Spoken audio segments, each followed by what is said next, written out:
You're a cat. What?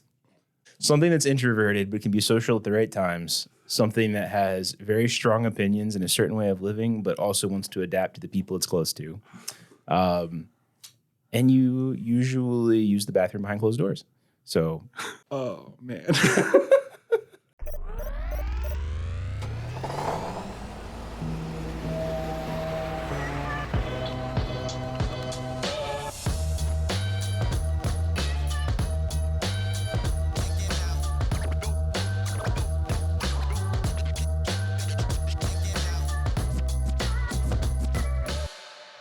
5, 4, 3, 2, 1.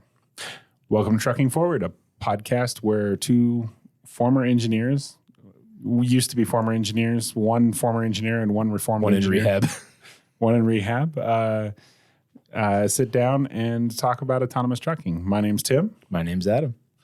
And today we've got a little bit different episode. Jason, our producer, has told us that people have questions and have sent us questions. So we're gonna spend an episode answering some questions, and you all get to hear the voice of the technical difficulties. So Jason's joining us. Welcome, Jason, onto the podcast. Hey guys. So first question. This one's actually to Adam, and I did kind of pre-warn Adam on this one. Our boss, Andrew, he mentioned that Adam, back in the day, since you're an OG, drove from Virginia to Las Vegas multiple times, and he alluded that he believes, or we believe, that you're afraid to fly. Is that true? Well, so it was just there and back. Oh. And I'm pretty excited about this. I made it. I had to take a 2-hour nap in Santa Rosa. I made it all the way to New Mexico. But mostly made it in one go. And yeah, I hate flying. I don't think that's a secret. I used to, in my arrogance as a younger, more healthy, more energetic person, just believe I could drive more safely than I could fly. That's probably reasonable. And then most recently, after my son was born, I drove to Alston, realized at about 3 o'clock in the morning in the middle of nowhere, Alabama, that was a really bad call. And I've been flying ever since. So yeah, I hate flying. It's socially frustrating. Not really enjoying the flying experience. No, but you have been flying. No, I'm actually, everything about flying is awful. Like going through security is a mess. Just sitting close to other people is a mess. I don't know. It's a socially invasive experience in your life that I don't really particularly enjoy. But I'm now working on optimizing all those experiences with the pre-checks and the medallion status or whatever they call it. And so it's, I hate flying. Next question's for both of you. Dream guest on the podcast. Who would you want to be on? Who would you want to have on the podcast? I'm going to have to think about that one. You got one? That's a good one. Well, we already had one. I really, really wanted Charlie on. Yeah, that one was fun. So he was definitely on my list. It would really be fantastic to, be fantastic. So we want this podcast to be more than Torc. So I think it'd be really fantastic to, get some other industry leaders on this podcast to talk about what the challenges. Do you have the person of time? And I'm willing to go far and wide. Okay, but dream guest, do you have one I actually think I have one person that came to mind immediately. I'm trying to decide what my one, because I've got so many. I've got a lot, but there was one that was like right on the top. Okay, and I would say it'd be Sebastian Thurn. Really? That would be the guy. That's your one. I mean, that's a good person. That guy is an inspiration and has, I would say, he's been at the forefront of this challenge since it's been a challenge. That's true. Right. And has also, I would say, through one method or another, had an entire generation now of engineers learning all of the advanced techniques and getting the technology to the next state. The whole thing's fascinating to me. Yeah, he's definitely been a pioneer. Yeah. Okay. Any other? You don't want to name a guy or name a gal or somebody else? No, because there are a lot of them out there that, I would love to talk to anybody in the industry. And let's be honest, this is a podcast. We're both from Torc, so it can be difficult to get guests from other competitors. I would like it'd be fantastic to have that conversation. I would also like to have somebody that's not in the technology but in the space. So professional drivers, people that run fleets. I think that's That'd be really good. the people that I'm most interested in are the people that I'd say are against the technology. It's always interesting to hear why and have those conversations. I'd love to have that conversation on the podcast. Okay. That's good. We have ones coming up. Her name is Ingrid Brown.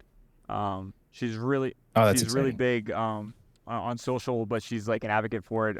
She was on the podcast earlier last year, and we reintroduced you guys to her, and she's definitely down. She's always on the road driving, so we just need to find a time for her to pull off and come on, and she's coming on.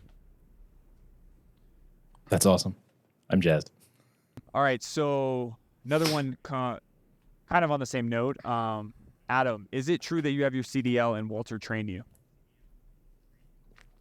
It's true that I have my CDL. It's not entirely true that Walter trained me, though Walter was the excuse that let me get it through Torc. Oh, okay. And you still have it going? Yeah, so I got to go get my physical Friday. So I grew up in truck driving, I'd say, communities and families. And so there was probably more pre-knowledge I had prior to getting in the seat with Walter. So he just let me do so legally. All right, this one's a little corny, but being engineers, give me one thing you guys like to do outside of the technical stuff that you guys do for fun. Just a hobby of yours. I'm not an engineer. You're going to have to answer this. Oh, whoa. That was rude. Okay, I'm going to take one first because I would say I really like barbecue and getting into things that are barbecue. Okay. Jason, you have to experience Adam's barbecue. When he says he's into barbecue, like, this man could start a restaurant in barbecue. It's so good. Though, to be fair, we've found a couple other people like Chris that are really into it at Torc and really good at it too. So, Oh, yeah. You've started a whole thing. well, I think Chris came with that. Well, I mean, sorry. I think everybody who's involved came with it, you know, and came to it of their own means and has been doing it for very years. But you've started a whole thing of like barbecue being the communal. I don't know. It's a lot of fun. It's a lot of fun. It was a lot of fun. What do I do outside of Torc? Video games. Come on. Like video games. Video games are awesome. Like playing video games, reading about how video games are made, learning how they're made, trying to experiment with, you know, telling stories. I love stories. I love reading stories and things like so. That's outside of engineering. That's my jam. Yeah, it's pretty fair. I would have said reading, but video games is good. Yeah. Yeah. That's fair. It's just because every time I watch you get on a plane, you're like, I need to avoid all the people by reading on my tiny little phone screen. Reading's very fair too. Follow up for both of you then. All right, favorite barbecue, Adam. Tim, favorite game. Oh my god. Okay, but like to specialize on that one, favorite barbecue that I've made or like favorite barbecue? You made. That one brisket, that 1 year, with that one particular. Honestly, the last brisket wasn't bad. None of them are. Yeah, None of them are. They're all good. I would say my favorite like kind of go to is a brisket. But 3 Piggies. oh, it's been so long. Okay, so for reference, and Tim actually brings it. That actually might be my favorite, but we don't do it because it's so calorie dense. But you make a bacon weave, and then you put a layer of sausage on top of it, followed by a layer of cheese, followed by peppers, onions, and then a kielbasa, and then you roll it up into a loaf, and then just smoke it for like 10 hours. And it is awesome. But it's like 3,000 calories a slice. Yeah, it's like 3,000 calories a slice. I think the whole thing is maybe like 30. It's we were what was it? It was mid-pandemic when we got into it. And we were on a diet, and we were like, we found this recipe. And we were like, why aren't we losing weight? We sat down and did the math, and we're like, oh. Okay. Yeah, that was pretty. Favorite game. Favorite game. So it changes. It changes depending on what mood I'm in. But I would say my right now it's my favorite game would probably be a game called Stellaris, which is a space strategy empire 4X type game. But like my favorite game genre is what are called MMOs, or massively multiplayer games. So yeah. Nice. All right. All right. This one's kind of geared a little bit towards autonomy. I'm the nerd. No. What's the biggest objection you hear about autonomous trucks, and how do you handle it? Biggest objection? Yeah. Or the most common, maybe? Most common, I think, is it may not be an objection all the time, but it kind of brought up is that we're going to take everybody's jobs. Is probably the most common one. And it's brought up as a concern. What do you think, about this taking jobs away, or aren't you going to take jobs away? Or, I would say more times it's brought up as a question and not an objection, but sometimes it's you are going to take jobs away. How dare you? And I think the way that, I address it is just like, first of all, I don't think so. No. I think I think we mentioned this last episode, but Walter had a chance to come on and kind of teach us about the trucking industry, the demands in the trucking industry. And I think there's a lot of cases where autonomy is just going to help trucking jobs. It's not actually going to take trucking jobs away. And so it's kind of that, engaging on that and educating about what the technology is, what it unlocks, what it enables, and kind of addressing it in that way, and also just being compassionate, right? Like the technology is new. It's not well understood, what its capabilities are. It's new to a lot of people. And there are a lot of people who, when you look at it from the outside, this is really going to affect their lives. And anytime that something comes in and affects, or has the potential to affect somebody's livelihood, there's going to be a lot of concern. Yeah, I think that was one of the things I enjoyed about Dr. Reinholz, what he had to bring to it in terms of his perspective, having been in the industry for so long, really just making sure that you give the public time to have the patience for it is kind of one of the messages I got, which is, I think, just an interesting perspective of people that have seen, not just with this technology, but other technologies. Yeah. But I would say, for me, the taking the jobs is a big one, right? Maybe as a secondary fallback, I get a lot of questions, and I would say concerns from, how could it ever be safe with a computer driving? That's a really good one. This is the right. second So one like I thought of. most people that you run into conceptualize what we're doing with like being equivalent to like their home PC, and they're like, well, what are you going to do when it blue screens, right? Like this thing just kind of turns off and gives up. It's just going to drive off the road. And I think what they're missing is the many layers of safety, the many layers of redundancy, the many just targeted things at keeping them safe. And so like the message I think to them is really, when you think about you're just a driver, an individual, right? They're prone to all the failures of an individual, right? Fatigue, distraction, whatever else. And they're still very capable people, very professional people, but that doesn't mean they're not human. And when you look at building an autonomous truck, you're looking at millions of man hours went into keeping you safe, not necessarily keeping the truck safe. And that layers into the entire strategy, and the concept of things just failing isn't something that is down to a single point blue screen and you're done. It's through many layers of protection. This one's a little different. So what's a job you both would want to do that's outside of your field now? It can't be anything related to what you're doing now, just completely opposite. It has to be opposite. So like, for example, like it's not allowed to be a programming job. Yeah, exactly. Wait, but can it be a truck driver? So when I was like in ninth grade, I think it was ninth grade, right? You remember taking like the pre-SAT or whatever? Mm-hmm. So when it was ninth grade, we had to take the pre-SAT, and the pre-SAT, we had to take this survey where you answered a whole bunch of questions, and it was supposed to tell you the things you should consider being when you grow up. And I got told by that thing, that scorecard that reduced me down to a number. I got told that I could be one of two things. I could either be an engineer or I could be a wilderness guide. That's so relatable. So I think that would be my other thing. Wilderness guide? That's pretty good. A wilderness guide. I could see it. Okay, so when you say separate, it's not really a fair question because we're really dealing in two industries. Can I also not be a truck driver? I think truck driver counts because I'd be a truck I driver. think this question was they I said don't it think it has to be counts. non-technical No, related. I don't think it counts. Okay. Really? I really don't think it counts. Like, Oh man.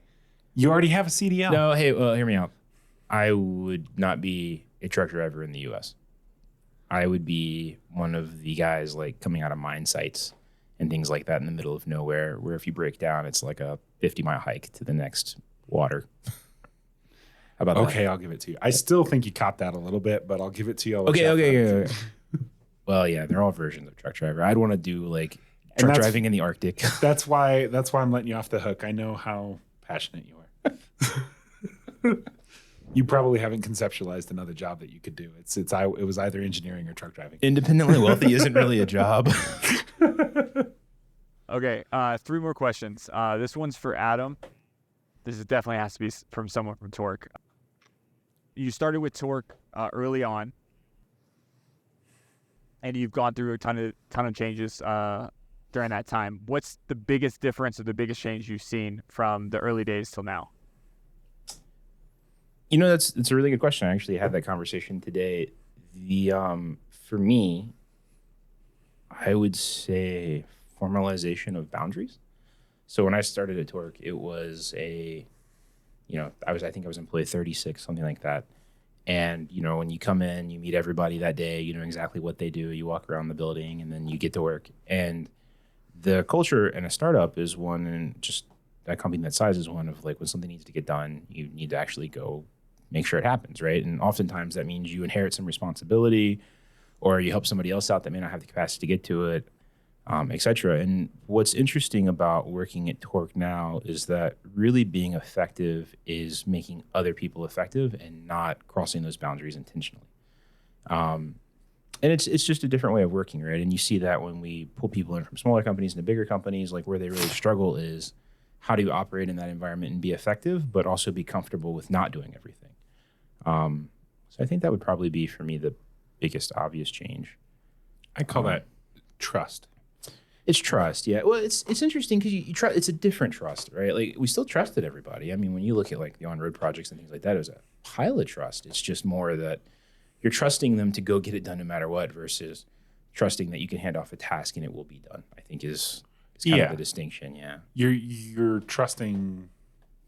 I actually think it's trust in a different sense. Like in the smaller group, you're trusting that everybody together will solve all of the challenges together. And then in the much larger group, you are trusting that when you say you need something or when somebody says that they're going to deliver something, that they will. Yeah. And that's fair. And you are building your plan based on that trust, whereas before you were building your plan based on the trust that we're all in it together. So even if they don't make it, we'll work it out. We'll figure it out. Yeah, it's interesting. I would maybe even double down the kind of an extension to just the change of culture and the difference inside it. I would say the power of the pen. That's the thing that's really changed. Before you wrote something down and you were the only one reading it, and now you write something down and it gets read a lot. People really reference those things and it becomes kind of the standard of doing things. And so process goes into where I say process and procedure takes over, where once it was tribal knowledge and structure. Structure. That's probably the big change. But you've been here since we were similarly small. I mean, I know. What do you think of the big changes? I think I just structure. Nailed it. It would be more of a boring pod. I should have just answered like that. We could make the podcast a lot shorter. Structure. Well, I think we're both agreeing to the same thing, right? Like yeah. That's fair. We're saying roughly the same things, but maybe different perspective, different angles at it. Torc names their testing trucks. Do you guys have a favorite name, and why? Torc names their. Yeah, that's true. We do name our testing trucks. We name our trucks generally after mountains, and we now name generations of trucks after mountain ranges. It's a gray area. It's a gray area. Blue Ridge is a truck, but also a range. Oh, that's fair. That's fair. I've raised my concerns with management. I think so. For me, I do have a favorite truck. It's a little bit emotional, but we also named trucks after people who were very impactful to Torc at different times. And we had somebody who was working on the autonomy project from the very earliest stages, and he sadly passed away. And part of what Torc did in response to that was to name a truck after him, and Han is my favorite truck. Yeah, same. It was a cool truck. The design, was it Trevor Brooks? I think designed that graphic. It was great. Yeah. Last question, guys. And you guys I think it's going to be the answer you guys talked about in the last episode about your favorite animal, but they want to know what's your spirit animal. Is it the same as the otter and the wolf, or is it different? What's the criteria for a spirit animal? I don't know what the criteria for a spirit animal is. Is it an animal that best describes you, or one by which you most wish you were described by? It's probably an animal that best describes you. Okay. I feel like the only fair way to do this is to name each other's animals. Yeah, I was thinking the same thing. Okay. Oh, dear. Oh, man, now I have to think about an animal that best describes Adam. So it's got to be smart and stubborn. Okay, I want to know what you're going to pick. This is important. Oh, geez.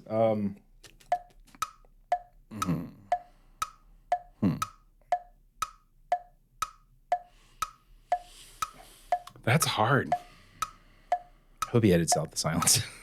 Huh? I hope he edits out the silence. He's got to have Jeopardy music. Jeopardy music. Yeah, Jeopardy. Jeopardy. Doo-doo-doo. I would say something that's natively... You're a cat. What? Yeah. Yeah. I'm going to double down here. It's just the more I started thinking about something that's introverted but can be social at the right times. Something that has very strong opinions and a certain way of living, but also wants to adapt to the people it's close to. And you usually use the bathroom behind closed doors. So I like... Got a lot of personality.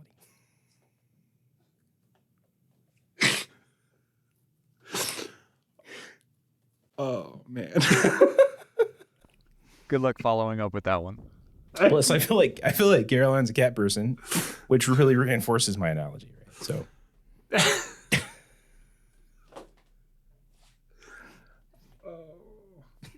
I can't. I can't even come up with one now.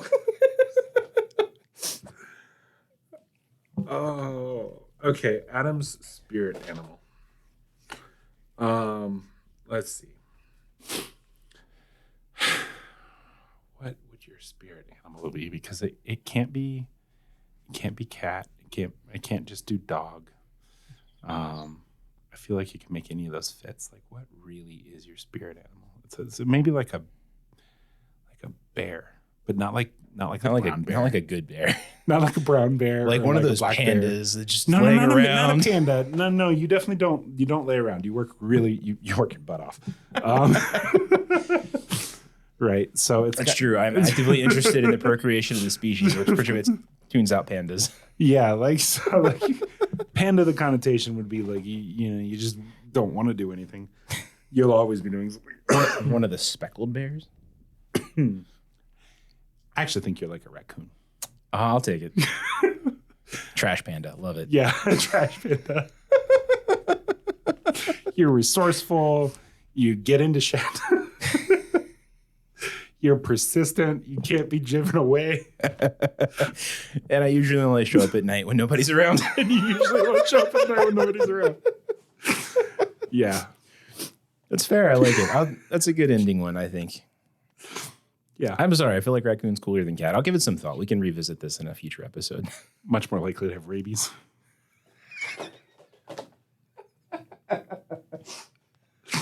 That was great. That's all the questions, guys. Cool. Well, We'll put that. thanks, everyone.